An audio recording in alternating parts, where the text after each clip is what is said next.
What's going on, fantasy football fans? I'm your host, Hussein the Brain, and you're watching The Couch. It's week 6 of fantasy football, and if you paid attention last week to my video, you probably won, but if you didn't, well, pay attention this time.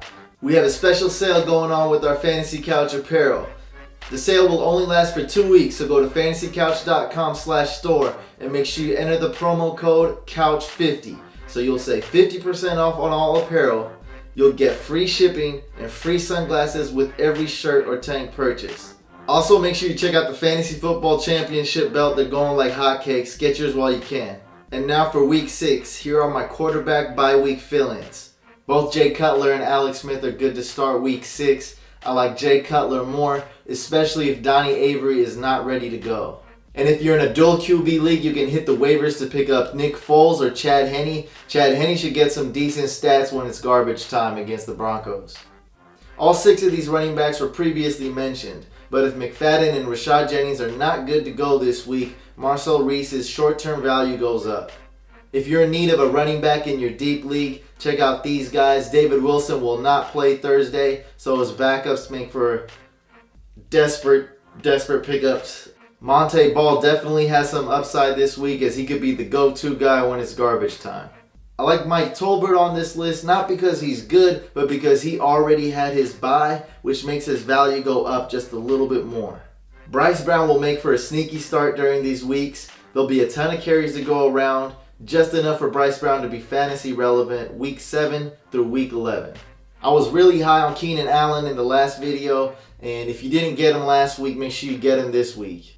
With Julio Jones possibly being out for the season and Roddy White just not being himself, Harry Douglas makes for a must pickup. And if Miles Austin is out, Terrence Williams is also a great pickup.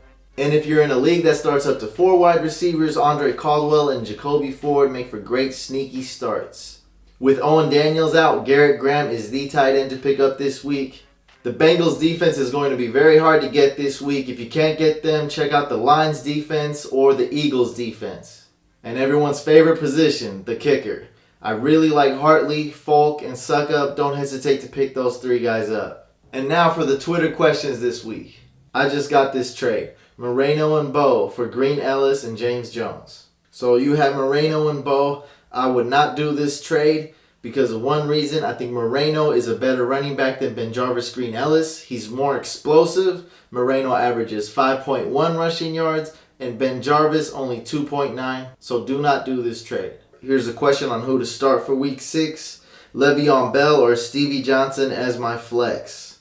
I'd go with Le'Veon Bell. This is a close one, but I'm going to go with the running back. I think he's going to get a lot of touches, and I'd go with Bell. And for our last question, Tony Gonzalez on bye, Jared Cook at tight end, or go waiver with Selleck, Heath Miller, or Coby Fleener. I like Heath Miller just a little bit more than Jared Cook. So if you have someone you're dying to drop on your team, go ahead and do that and start Heath Miller.